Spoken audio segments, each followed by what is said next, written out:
안녕하세요. 지역 MBC 공동기획 자치분권대학 특강 자치분권으로 꿈꾸다 진행을 맡은 저는 아나운서 손정은입니다. 여러분 반갑습니다. 역사는 과거와 현재의 끊임없는 대화다. 영국의 유명 정치학자 에드워드 헬리카의 명언입니다. 어찌 보면 정책을 입안하는 사람들에게 가장 필요한 게 바로 역사 공부가 아닐까 싶은데요. 자치분권도 마찬가지입니다. 그래서 오늘 이 시간은요, 자치의 역사와 전통에 대해서 알아보는 시간을 마련했습니다. 아주 뜻깊은 시간이 될 거라고 생각하고요. 오늘 특강은 공주대학교 이혜준 교수님을 모시고 이야기 나눠보도록 하겠습니다. 앞으로 모시겠습니다.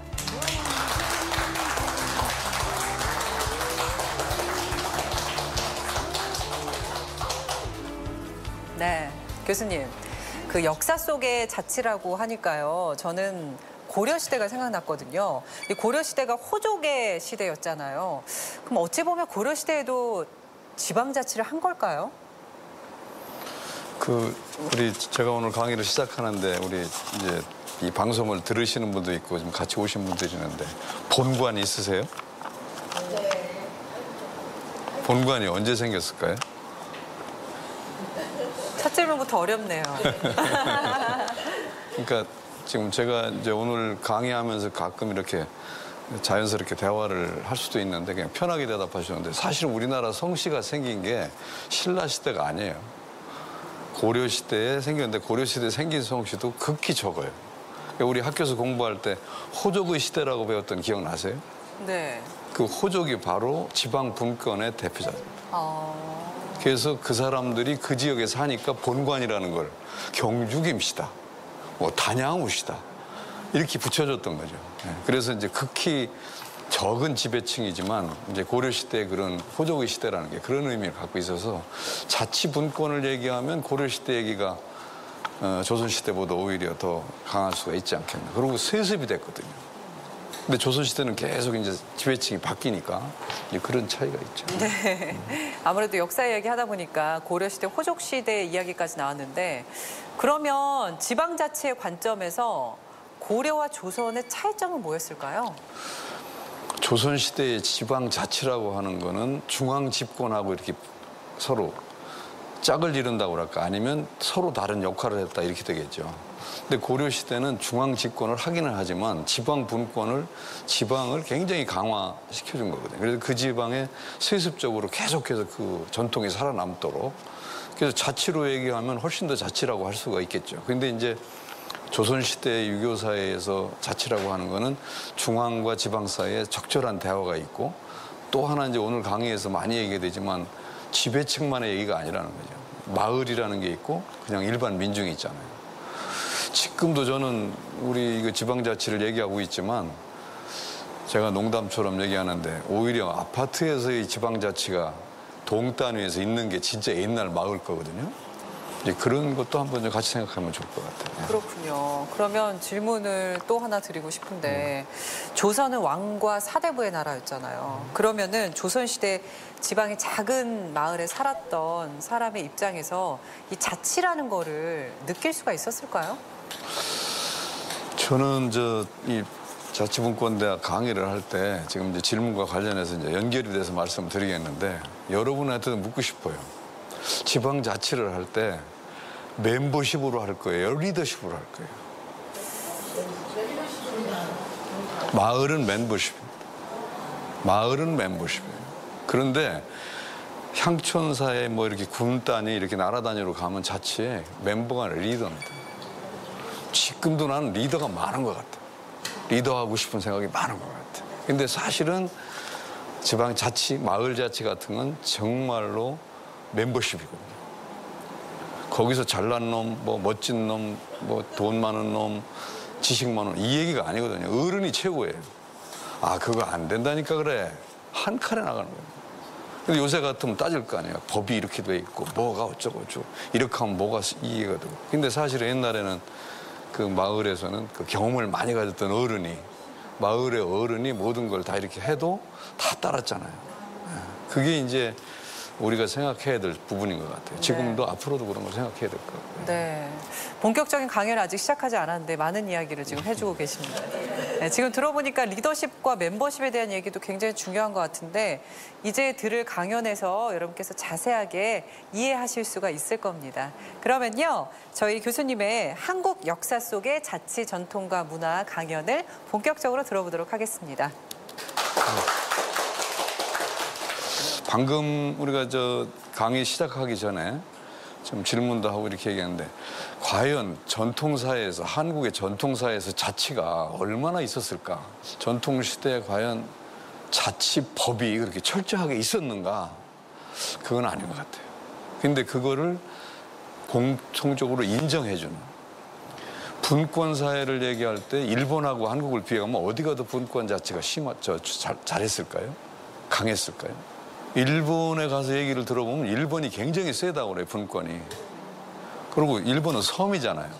그리고 중앙 통치를 하기가 힘들어요. 그러니까 그 막부 시절에 전국을 통할하는 그때 처음으로 중앙 집권이 이루어지지 전부 분권이었어요. 그게 지역성이 굉장히 강해요. 그래서 이 서구 문화가 들어올 때 우리 같은 경우는 한국이나 중국은 조금 일본하고 달라요. 그래서 이건 직접적인 얘기는 하지만 이것도 그냥 들어주시면 좋겠는데 라이샤오라고 하는 미국의 그 역사학자가 일본의 근대화 과정을 설명할 때 일본이 근대화에 성공했고 한국과 중국은 실패했다. 그런 얘기를 한 사람이에요. 근데 그 사람이 얘기한 게 뭐냐면 일본은 섬이 많잖아요. 그럼 서양 세력이 들어오면 섬이 30개라고 하면 30개가 반응을 다 달리하는 거예요. 자치를 하고 있었으니까. 그래서 빨리 만나서 손을 잡고 해보니까 서구 문명이 좋다는 데가 있고 처음부터 끝까지 반대하다가 우리 의병하듯처럼 싸운 데가 있고 그걸 하다 보니까 이게 그래도 괜찮겠구나. 그래가지고 그게 일반화되는 과정에서 근대화를 이뤘다는 거죠. 근데 우리 같으면 어때요? 외구가 들어오거나 서양 세력이 들어오면 중앙에 보고해서 청와대에 올라가가지고 국무회의 거친 다음에 어떻게 할까 말까 결정하고 시킨 대로 하잖아요. 그게 중앙 집권이죠. 근데 사실은 우리 자치에서 지방만에도 인정을 해준 게 많죠. 네. 그리고 여러분이 들었던 얘기가 있을 거예요. 아마 어렸을 때 사또가 부임을 하면 제일 먼저 가는 데가 어디겠어요? 되게 하는 얘기가 향교 간다고 그래요. 향교 가면 대성전 가서 공자님한테 절한다고 그러거든요. 그 다음에 객사라는 데 가서 임금님의 골프에 절한다고 그러는데 그 다음에는 지금 같으면 지방의회 찾아가는 거예요. 지역의 선비들 모임체가 있거든요. 이따 얘기하겠지만 그 사람들은 잘 보여야 돼요. 왜냐면 그 사람들이 엔트리를 걸으면 지방관이 마음대로 못해요.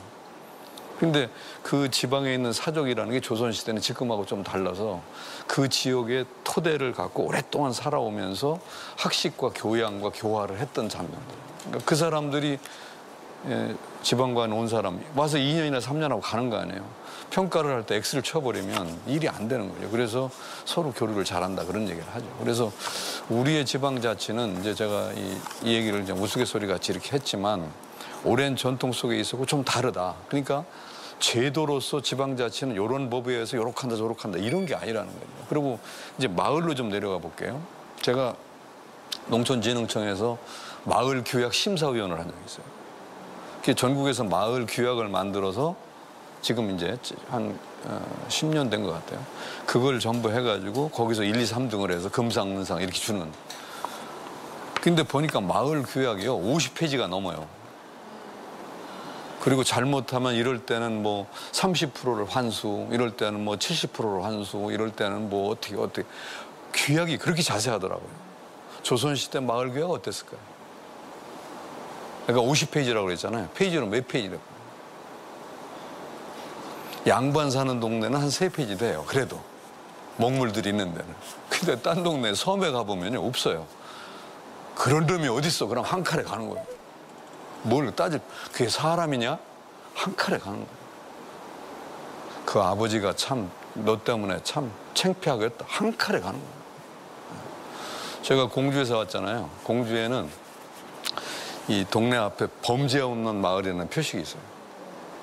빗돌에 새겨서. 그럼 그게 그렇게 자랑스러운 거예요. 범죄 없는 거. 근데 15년 전에 어느 동네에서 젊은 놈 하나가 잘못을 해서 구속되게 생겼어요. 네? 하나가. 그럼 범죄 있는 마을이 돼버리잖아요. 그러니까 동네 어른들 6명이 이장하고 지도자하고 가가지고 그 집에 가서 그 아들이 구속된 집에 아버지한테 가서 야, 네 아들이 구속된 우리 동네가 범죄에 있는 마을이니까 이사 갈 수 없냐? 그래서 이사를 가요. 이상해. 어떠세요? 이게 조선시대는 그런 모습. 그러니까 이사를 간다고. 가고 이 동네에 범죄 없는 마을의 영광을 지켜준단 말이에요. 요새 가서 그런 얘기를 하면 아마 멱살 잡고 난리, 뭐 어쨌다고 할 거예요. 이래갖고 자치 안 돼요. 마을 자치가 생활하면서 그대로 묻어나는 거거든요. 그런 게 너무 없어진 것 같아요. 지금 저는 제가 저 얼굴 보면 얼마 안 먹어 보이지만 저도 나이 많이 먹었거든요. 퇴직했거든요. 68이에요, 제가. 네, 68이라니까. 그러니까 촌에서 태어났으니까 얼마나 깡촌에서 태어났겠어요. 근데 그 동네 생각을, 어렸을 때 생각을 해보면, 야, 이게 마을 자치구나. 이게 정말 마을민들이 하나로 뭉쳐있구나. 저 어렸을 때만 해도 마을에 제사나 뭐 회갑이나 생신 이런 거 있으면 동네가 다 밥을 안 해요. 그 집에서 먹었다고. 다 가서요. 저희 어머니가 이 손재주가 있어갖고, 그 뭐라, 과방이라고 그러나요? 음식 차리는데, 거기에 대빵이에요. 그러면 제가 이제 잘 놀다가 그 과방 옆에 가서 살짝 앉아 있어요, 이렇게. 엄마하고 눈만 마주치면 엄마가 야단을 쳐요. 왜 여기 와서 너 이놈 새끼 그러느냐고. 그러고는 조금 있다 보면 손에다 이렇게 줘요. 그러면 받고 뛰어가지고 혼자 저기 가가지고 먹으면 거기에 뭐 호도도 있고 그렇거든요.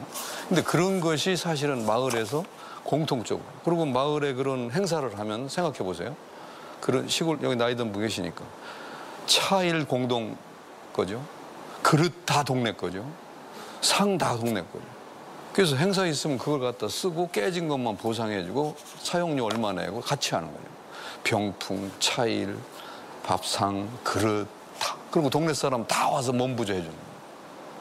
네. 그런 게 사실은 마을 자치잖아요. 그래서 이런 것들이 기본적으로 조선시대에 우리 전통으로 있었다. 근데 지금 현재는 자치를 한다고 하면 분권이라는 거하고 규약이라는 거하고 제도를 얘기를 많이 해서 조금 한번 그런 생각을 뭐 하지 말라는 게 아니라 전통적으로 가졌던 자치가 갖는 그런 모습을 좀 생각하면서 이렇게 했으면 좋겠다. 그래서 이 지배층의 그 9년 단위의 뭐 지방 수령이나 이 관리들이 했던 거는 엄밀한 의미에서는 도덕적이고 이런 어떤 예교적인 것이었다면 마을의 것은 정말 더불어 사는 이런 거 있잖아요. 이제 그런 모습이 우리도 동 단위 자치, 구 단위 자치, 그다음에 아파트의 라인이고 자치 이게 다 다르다는 거죠. 이제 그런 거를 좀 같이 생각했으면 좋겠어요.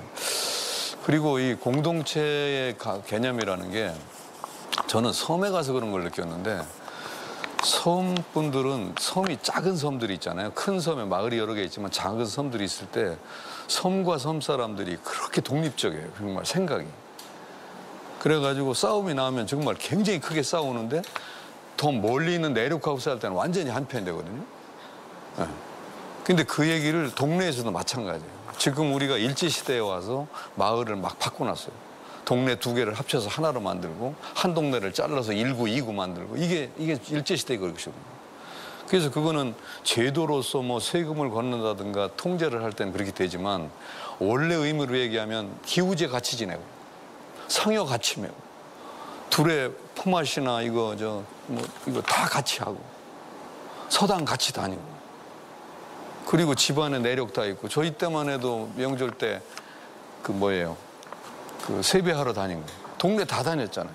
이런 것들이 바로 그 마을의 모습이에요. 그래서 이 제도로서 그 그러니까 군 단위의 자치하고 마을 단위하고 자치가 이제 둘로 좀 갈라져서 그거를 제가 조금만 더 들어가서 말씀을 드리려고 해요. 그래서 제가 지금까지 말씀드린 거는 이 우리나라의 자치의 전통과 자치의 역사가 지금 현재하고 딱 맞지는 않지만 그것이 갖고 있는 어떤 전통과 의식과 그 장점 그리고 마음으로 통하는 이런 것들을 좀 현대 자치에 좀 집어넣었으면 좋겠다. 서양 자치를 갖다 여기다 넣고 제도로 잘하면서 자치 행정 잘했다는 아닌 것 같아요. 전통시대의 자치의 모습을 이제 좀 구체적으로 좀 살펴보도록 하겠습니다. 이게 2가지가 있어요. 하나는 관치, 분권 그런 개념이고 행정의 개념이고 하나는 주민자치 그래서 정말로 마을 단위에 그래 두 모습을 동시에 보이는데 이제 관치 이런 쪽으로 할 경우에 지금 비교를 한번 해보면 의회 어떻게 생각하세요? 의회. 지금 의회가 있잖아요. 의회가 제 기능을 하느냐, 정말로 주민의 생활과 깊이 관련돼 있느냐, 아니면 정당과 관련되느냐, 뭐 여러 가지 얘기를 하잖아요. 조선시대 의회와 비슷한 기능을 한 게 향해라고 하는 거예요. 고을의 해, 향해. 이 향해의 구성원들은 양반들이에요, 사족들. 그 지역에서 대대로 살아오면서 했던 사람들. 그래서 이 향해에서 결정을 하면 수령이, 지방관이 꼼짝을 못해요. 물론 이제 그렇지 않은 데도 있죠. 예를 들면 섬이라든가 저 해안 지방 같은 데는 이 중앙에서 파견된 관리가 오히려 굉장히 영향력을 크게 갖고 권위를 가지니까 제압을 할 수 있는데, 예를 들면 양반고장 가보세요. 안동에서 그들이 결정한 거를 안동 부사가 할 수 있겠어요? 어렵죠. 충청도에 예를 들면 공주 같은 데 와서 서울에서 온 지방관이 막 이래라 저래라 하고 막 칼질을 했다. 안 되거든요. 그러니까 그 향해라는 게 지방의 실력자들, 실력자라는 표현이 좀 잘못되는지 모르지만 대대로 그 지역에서 학식과 덕망과 그다음에 무슨 실천을 하거나 경제력을 가져가지고 있었던 사람들. 그들이 이제 의견을 모아서 하는 거. 그걸 지금 생각하면 의회 같은 거예요.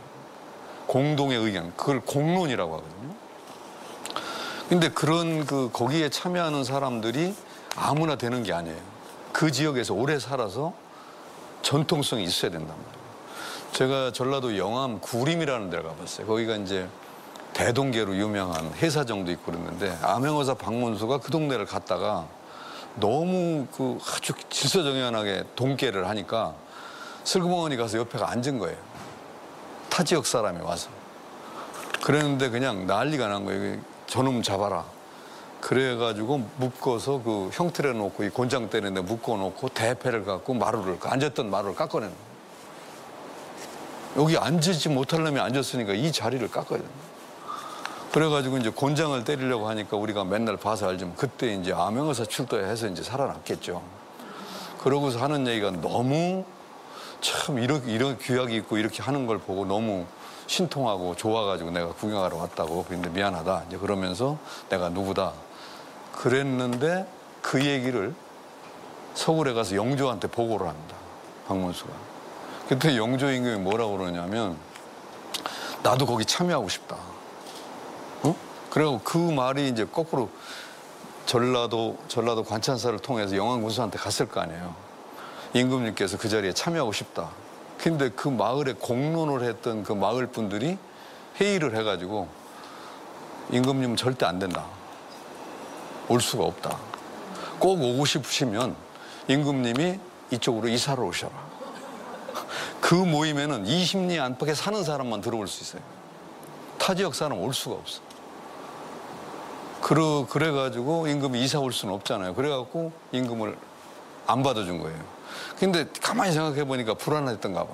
지금도 그 300년 전통이 내려오는 거예요. 영조 때에서 지금까지 내려오는 게 뭐냐면 회원들이 30명으로 정해져 있어요. 근데 29명이에요. 한 자리를 방석만 놨어. 그 자리를 남겨둔 이유는 임금님이 이사 오면 올 자리로 항상 받을 준비가 돼 있다. 우리가 임금을 거부한 건 아니다. 이사를 안 와서 그렇지. 우리 20리 안팎에 사는 사람은 회원으로 삼기 때문에 이렇게 강한 거예요. 그렇게 강한 거라고.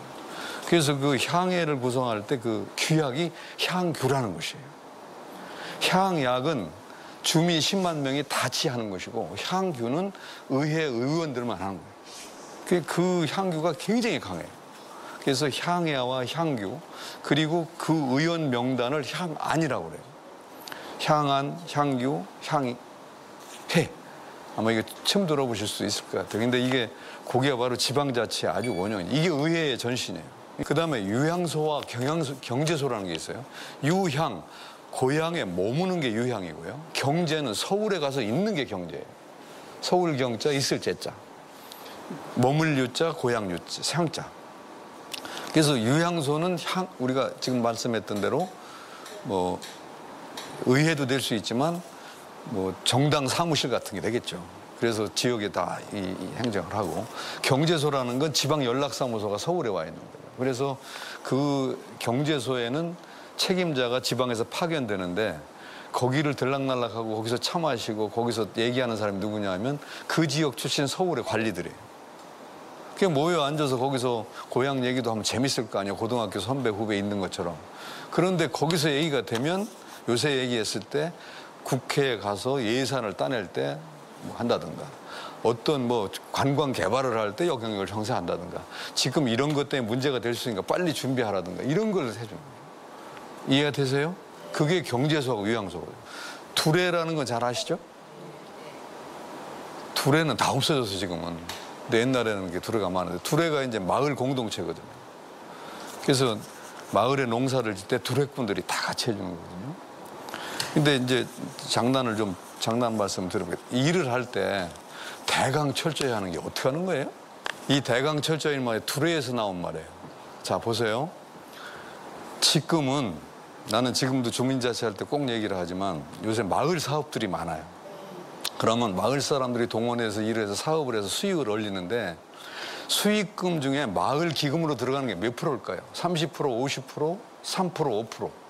거꾸로 5%, 10%, 30%, 50%. 마을 기금으로 들어가는 거예요. 네? 5%. 조선시대는 그러니까 뭐 어차피 틀릴 테니까 그렇다 치고 조선시대는 몇 프로였을까요? 지금하고 비슷할까요? 5%? 10%? 왜 대답을 못해? 안 살아봐서. 조선시대는 100%가 들어가요. 두레꾼들이 두레를 하잖아요. 모내기를 하잖아요. 그러면 대개 한마지기가 모내기 하는데 1,000원이라 정도가 든다고 해보세요. 그러면 내는 거를 정하지를 않아요. 그냥 1,000원이라고 알고는 있는데 주는 대로 받는 거예요. 1,000원 내는 사람이 있고 800원 내는 사람이 있고 1,200원 내는 사람이 있어요. 여러분은 얼마 낼 거예요? 800원, 1,000원, 1,200원. 솔직히 얘기해요. 800, 1,000, 1,200. 1,200원 낸다고요? 800원. 800원 내면 동네를 생각하는 사람이 아니지. 어차피 딴 데 가도 똑같이 800원 받는 거 그러니까. 그게 아니지. 지금 정상적이면 1,000원 낸다고 할 것이고요. 1,200원 내는 사람 어떤 사람일까요? 굉장히 못 사는 사람이에요. 한 마직이나 두 마직 있는 사람. 200원 더 내봤자 큰 손해가 아니야. 대개 호랩이나 과부가 내요. 800원 내는 사람 누굴까요? 최고 부자가 800원 냅니다. 50마직 중에 자기가 40마직을 갖고 있거든요. 그러니까 내가 내는 돈이 마을 회비에 거의 80%를 차지하잖아요. 그러니까 내가 당당하죠. 근데 그 과부 할머니나 호래비는 땅 하나 있는데 나 혼자 전혀 못한 동네에서 해주니까 얼마나 고마워요. 그러니까 그냥 해서 준단 말이죠. 그러니까 여러분을 지금 내가 물은 이유가 이건 투표를 해봐야 돼. 써서 받아가지고 그걸로 점수를 매겨야 되는데 딱 얼굴 보니까 800원 낼 사람들이 많아요. 그런데 두레꾼들이 하루 종일 일을 하고 나서 도갓집이라는데 아마 나이 든 분은 알겠어요. 술도가 도갓집이라는 거 아시죠? 도갓집에 모여서 이제 씻고 술을 먹으면서 놀아요. 풍장을 치고 놀아. 그러면 그 두레의 대빵이 마을을 싹 돌아요. 오늘 농사 져준 집들을. 그래서 가서 인사를 하죠. 어르신네 저 왔어요. 그러면 그게 무슨 얘기냐면 네가 돈 받으러 온 거예요. 근데 정해진 돈이 없는 거죠. 그래가지고 받아갖고 오면 술을 먹고 놀고 있다가 그 두레의 상세, 대빵이라고 그러죠. 그 대장이 오면 딱 쳐다보고 하는 말이에요. 어떻게 됐어요, 형님? 제일 궁금한 게 누굴까요? 40마지가 갖고 있는 부자예요. 근데 이 두레의 대장이 오면서 뭐라고 하냐. 새끼 말이야. 이건 800원이에요. 어이구야, 그래도 이건 1,000원이에요. 야, 큰일 났다. 1,200원이나 줬다. 이게 차이가 있잖아요. 800원을 내게 돼 있어요, 원래. 그러면 일을 할 때 대강 철저히 그 집 일을 해줄 때. 그 다음에 일을 할 때 모내기를 하잖아요. 신고 발로 차는 거 이렇게. 해봐서 알죠, 이런 거. 그냥 뭐가 다 떠. 그러면 800원 내고 그 꼴을 당하고 나면 저놈들을 때려 죽인다라고 그런 사람도 있지만 자기가 생각해보는 거예요. 내가 이렇게 해가지고 이렇게 손해를 본다. 그래서 다음에는 1,000원을 낸단 말이에요. 그래서 딱 기다리고 있는데 그 둘의 상세가 오니까 형님 올해는 얼마 냈어? 그랬는데 어쩐 일로 야 그래도 1,000. 그러면 그 해에 대강 철저히 해야 돼요? 제대로 해줘야 돼요? 그때 또 한 번 대강 철저히 해야 된다고. 그러면 3년 뒤에는 무조건 1,000원 내주고요. 제가 경험한 바는 부잣집에서 어떻게 하는 줄 아세요? 1,000원을 주고요. 그러면 동네 회비의 80%를 혼자 독점해 내는 거예요. 그러고서 닭 2마리를 줘요. 이거 쌀 못 먹어. 그렇게 잘 보여야 돼요. 그래야 농사 잘 져주잖아요. 구례 운조루라는 동네가 있어요. 구례 그 지리산 밑에 제가 그 조사를 했는데 그 동네 가면 유씨가가 있는데 노브리스 오블리주 유명한 동네죠. 죽을 끓여줘요. 근데 거지들이 거기 와서 이제 집 앞에 와서 그런데 요즘은 거지들이나 뭐 공짜로 준다면 줄을 100m, 200m 쓰지만 옛날에는 얻어먹는다는 게 굉장히 부담스럽잖아요. 그러니까 앞에서 가지를 못하고 왔다 갔다 하는 거예요. 근데 사흘, 닷새를 굶으면 이 밥할 때 뜸 냄새가 심리 밖에서 맡아진다고 그러네요. 아닌가, 그렇게 굶으면. 그래서 고기를 왈짝왈짝 하는데 이제 그러면 주인이 보고 있다 일리 오라고. 그러고서 죽을 끓여주고 했다는 거죠. 근데 요새 우리 같이 뻔뻔한 사람들은 어제 얻어먹고 배고프면 오늘 또 가면 되잖아요. 못 갔다는 거예요. 그러니까 한 사흘이나 닷새를 또 굶다가 도저히 안 되면 또 가는 거죠. 근데 그렇게 한번 가보니까 주인을 보기가 민망해 죽겠는 거예요. 그래서 아시는 분이 막 꼴이라는 거 알아요? 꼴깔. 풀 베는 거, 풀. 그거 소 먹이 주고 그러잖아요. 그걸 해가지고 돈 드는 거 아니니까 그걸 비워가지고 이만침 해가지고 그 집 앞에 갖다 주고 주인 보는데 저희가 갖고 와서 이렇게 주고 밥을 먹고 가는 거예요. 그 죽을. 그리고 그 집 앞에 그 깔이 모여가지고 동산이 됐다는 거예요. 그러면 야, 이 집안 대단한 집이야. 제가 문화재위원을 오래 했는데 99칸 집이라고 고택 있잖아요. 그 양반이 개떡같이 했으면요. 임술밀란 때 불타고 해요. 동학난 때 불타고 해요. 좌우익 때 불탑니다. 남아있는 거 보면 싹수 있게 한 거예요. 그게 노브리스 오브리주예요. 진짜 그래요. 그 아까 오미동 같은 경우에 마을에 27호가 살았는데 27호 마을 등급이 있어요. 1등호부터 7등호까지. 근데 마을의 세금, 조선시대에는 개인이 세금을 내는 게 아니에요. 조선 초에는 군 단위 세금이고 중기에 가면 면 단위 세금이고 후기에 가면 마을 단위 세금이에요. 일제시대에 와서 개인 단위가 된 거예요. 근데 마을에 300만 원의 세금이 나왔어요. 근데 27호가 살아. 그러면 나누기를 하면 10만 원씩 내면 되잖아요. 문서가 나왔는데 보니까 마을에 세금을 낸 사람은 1등호, 2등호, 3등호예요. 4, 5, 6, 7등호는 하나도 안 내요. 1등호가 80%를 내요. 2등호, 3등호가 20%를 내요. 그러니까 4, 5, 6, 7등호는 그 80% 내준 부잣집에 대해서 그렇게 고마울 수가 없어요. 그러니까 수해가 나서 담이 무너지면 그 집부터 고쳐주는 거예요. 농사도 그 집을 제일 먼저 해주는 거예요. 응? 이게 자율이에요. 이게. 그리고 그런 모습이 뭉쳐져 있는 거예요. 그리고 운물계가 있어요. 상역계가 있어요.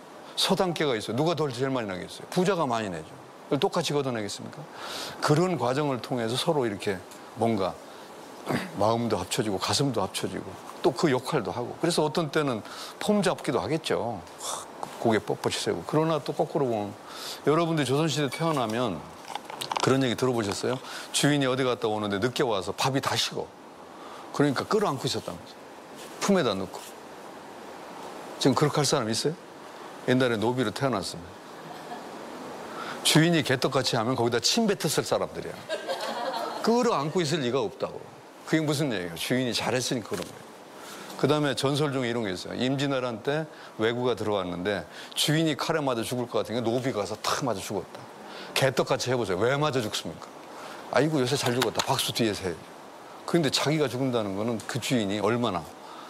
그러니까 이게 사실은 우리가 자치도 얘기하지만 이렇게 격과 이게 맞게 그렇게 돼야 되는 거예요. 그런 모습들이 우리 전통사회에 많이 남아있어요. 그래서 이걸 전부 얘기할 수는 없지만 저는 상역계도 그렇고 우물계도 그렇고 산신제, 그다음에 기우제, 마을 앞에 당산나무 이게 전부 공동체잖아요. 그 마을이 한 사람이 하는 게 아니죠. 지금이야 돈 내가지고 뭐 하는 게 많겠지만 그래서 그런 것이 지금 우리 주민자치를 얘기할 때도 같은 마음으로 그런 게 좀 깔릴 게 있고 그다음에 제도적으로 분권 자치할 때 자치분권할 때 제도적으로 할 것 같은 경우에 지금 법적으로 용인되지 않은 것들의 그 맥을 좀 터놓는 건 하는 건 당연히 해야겠죠. 근데 지금 나는 우리 자치분권 강의하고 이제 교수들 만나보면 전부 행정 그리고 외국 제도를 많이 얘기해요. 그게 근대 제도고 굉장히 좋다고 하는데 이 마음을 좀 사야 되거든요. 주민들의 마음이 더 중요하잖아요. 우리 지역을 위해서, 나를 위해서 이게 어떻게 갔으면 좋겠다. 근데 조선사 시대는 제가 느끼는 거는 그게 좀 강했던 것 같아요. 그래서 그걸 지키기 위해서 그냥 그렇게 노력을 하고. 감나무 꼴에는요, 감나무가 많아요, 배나무가 많아요? 이게 질문이 되느냐고요. 얼마나 많으면 감나무 꼴이겠냐. 감나무 꼴은요, 배나무 꼴하고 달라요. 뭐가? 음식도 다르고 감이 들어가는 게 무지 많아요. 설화 속에도 감이 무지 많아요. 네? 그게 바로 우리가 마을이라고 하는 거거든요. 그러니까 마을은 거기에 같이 사는 사람들, 같이 노려온 문화들, 그리고 같이 공생하는 것들이 다 있는 거예요. 저는 어렸을 때 기억이 나는 게 사랑방 있잖아요. 사랑방을 다 내주는 거예요, 부자가. 밤에는 거기 모여서 A 사랑방에서는 화투 치고 있고 B 사랑방에는 아주 고담줄론 하고 있고 이렇게 차이가 나잖아요. 그게 전부 다른 거예요. 그래서 우리가 이제 그 얘기를 한 이유가 마을 안에서도 서로 다른 것 같지만 그것이 합쳐지는. 시집온 며느리가 빨래하러 가는데 빨래터가 2개가 있어요. 구분을 못해. 타 지역에서 왔으니까. 그래서 이제 위에 있는 빨래터, 아래 빨래터를 갔는데 완전히 잘못 선택. 위에 갔더니 전부 시어머니 그룹이 있는 거예요. 거기 가서 새 며느리가 와서 빨래를 하니까 아이고 허리 아파 그러면 대신 다 해줘야 돼요. 그리고 아이고 비누가 떨어지면 짚고 줘야 돼요. 아주 전전긍긍하면서 빨래를 해야 되잖아요. 그런데 알고 보니까 젊은 여자들이 근리 하나도 안 간 거예요. 자기만 간 거예요. 눈치를 보니까 아래로 갔단 말이에요. 거기를 가보니까 전부 며느리들만이에요. 시어머니는 하나도 없어요. 거기서 빨래가 얼마나 잘 되는 줄 알아요? 시어머니 욕하면서 이거 치면 빨래가 빵꾸가 날 정도로 때리잖아요. 근데 그게 그다음에 이 배틀가 있잖아요. 제 제자 하나가 한 20년 전에 교수님 저 논문 쓰는 배틀가로 써. 왜 그래? 이렇게 나는 한국의 농촌의 부녀자들이 이렇게 그 뭐라 그럴까 진보적이고 이렇게 투쟁적인지 몰랐다는 거죠. 이 배틀이걸 하면서 시아버지를 몇 번 죽이고 시동생 끼고 막 남편 욕하고 계속 몰라요? 말도 안 돼. 그러면 일이 얼마나 잘 되는데요. 근데 그거를 우리 학생은 보고 진보적인 색채를 가진 아주머니다 이렇게 하는 거예요. 그거 아니라니까요. 그게 아니라. 저는 군대 가서 저 대학원을 마치고 가서 나이가 들어갔는데 제가 운동권 출신이어가지고 저 전방으로 갔어요. 근데 나이가 들어서 셋째 동생으로 가셨으니까 이 구보를 하는데 제가 나고병이 되면 우리 소대가 완전히 난리가 나는 거예요. 그래서 저는 과외를 했어요. 구보 과외를. 난 생전 처음 해봤어요. 근데 동생뻘 되는 그 중사가 자전거 타고 가면서 저를 훈련시키는 거예요. 그런데 하루는 소대장이 운동장을 돌리면서 소대원들을 돌리면서 뭐라고 그러냐면 구호를 하나 둘 여시야 하스 이렇게 하잖아요. 구호를 로 하라는 거예요. 그런데 이라는데 왜 이렇게 재미난지 모르겠어요.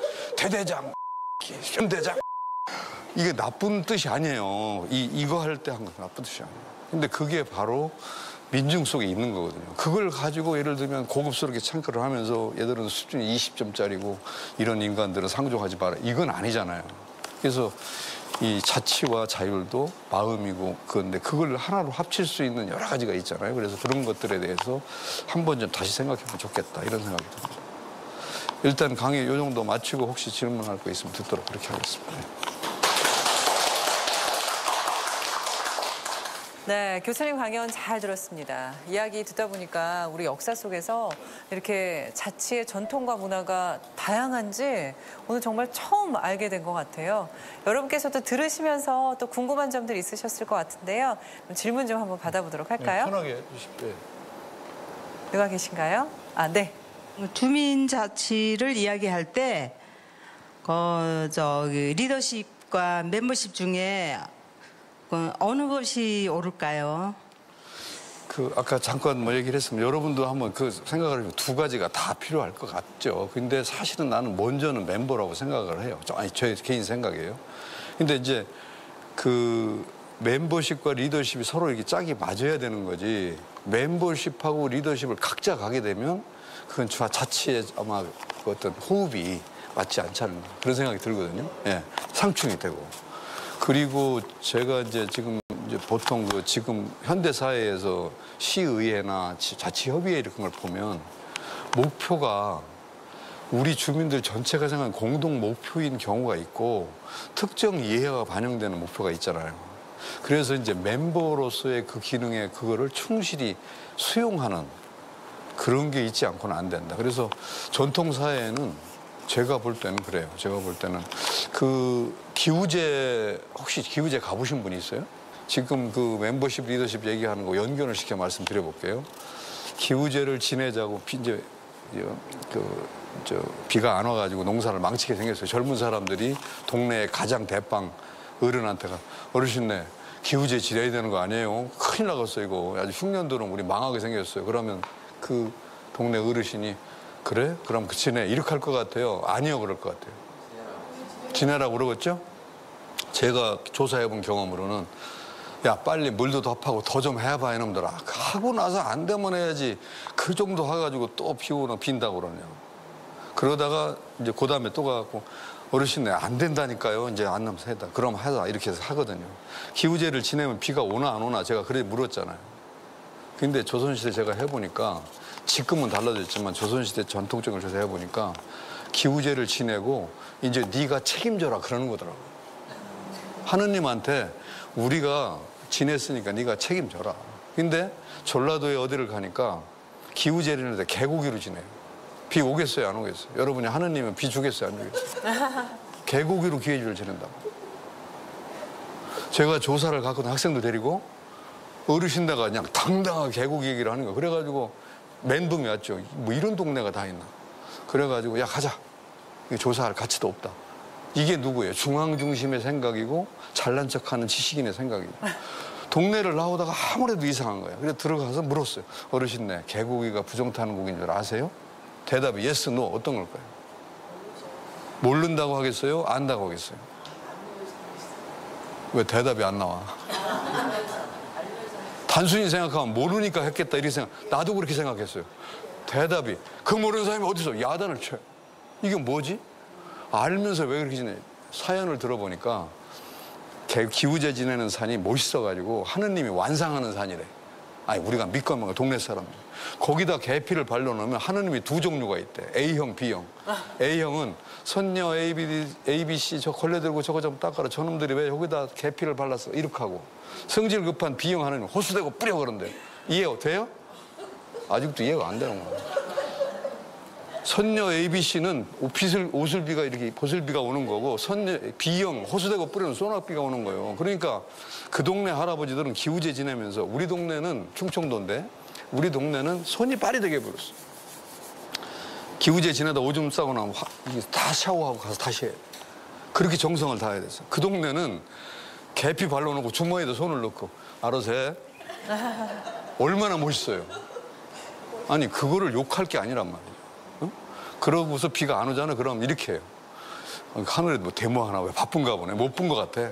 그러고 거기다 청소까지 놓고 불을 떼서 꼬약꼬약 연기가 올라. 그럼 하나님 보고 또 저 산을 버리니까 또 비를 줄 거다 이런 거죠. 그것을 생각하면 우리가 생각하는 거하고 참 차이가 있는 거죠. 네. 그래서 저는 그 마음 전체가 하나가 되는 리더십과 멤버십이 같이 연결될 수 있는 거를 생각해야지 제도로서만 얘기하면 그러면 내가 한 것처럼 해놓고 내가 따먹을 거 따먹고 이런 식이 되어버리면 그게 과연 될까요? 안 될 것 같아요. 아이고 너무 길게 했네.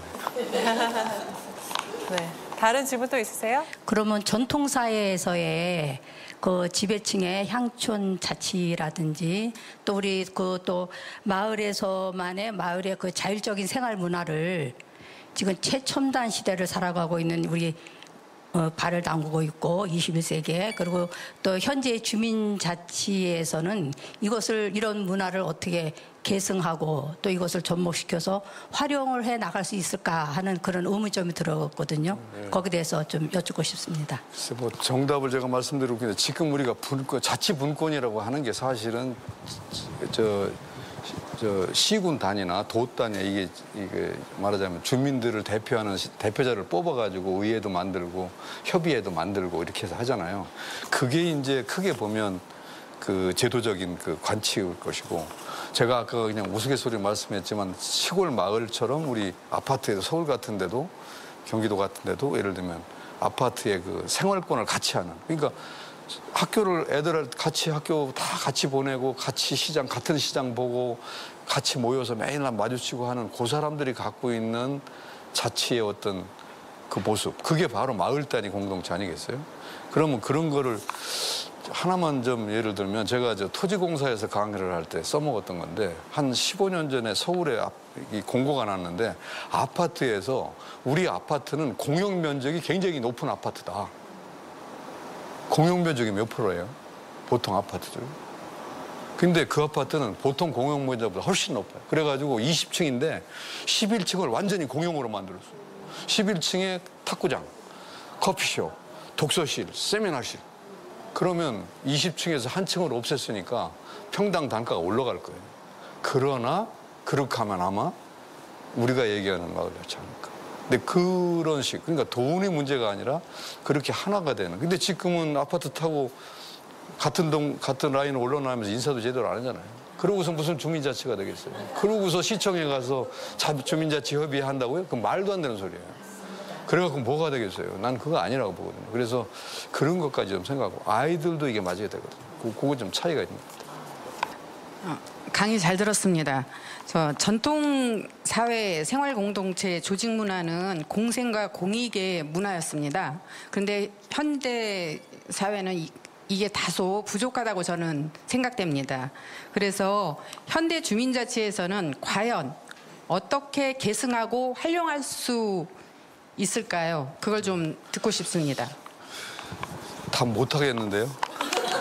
근데 저는 진짜 그 얘기를 해주고 싶어요. 무슨 얘기냐면 제도와 규율과 법제로 가고 균배와 이런 걸로 가잖아요. 그게 전부 계산이더라고요. 근데 사실 그 밑에 그거 필요 없다는 게 아니라 그걸 제대로 해야 되겠죠. 그런데 그 밑에 내 마음이 있어요. 아까 마을 기금으로 얼마 들어가는 얘기가 그 얘기예요. 제가 마을 사업을 많이 심사를 다니거든요. 싸움이 꼭 나요. 그 마을 수입원을 이렇게 가르는 과정에서 싸움이 나더라고요. 근데 두레처럼 마을 기금으로 다 넣어버리면요. 뒤에 가서 거꾸로 큰 소리를 치게 돼, 내가.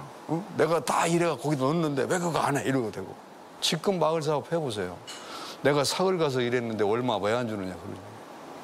그래서 그런 것을 선생님, 저는 지금 그게 밑에 좀 가슴에 녹아있는 걸 해야지 제도로 법규로 해가지고 예산 얼마 뭐 이렇게 하는 것이 필요 없다가 아니라 그 밑에 그게 깔려야 된다. 그게 바로 주민자치의 정신이다. 이런 생각이 듭니다.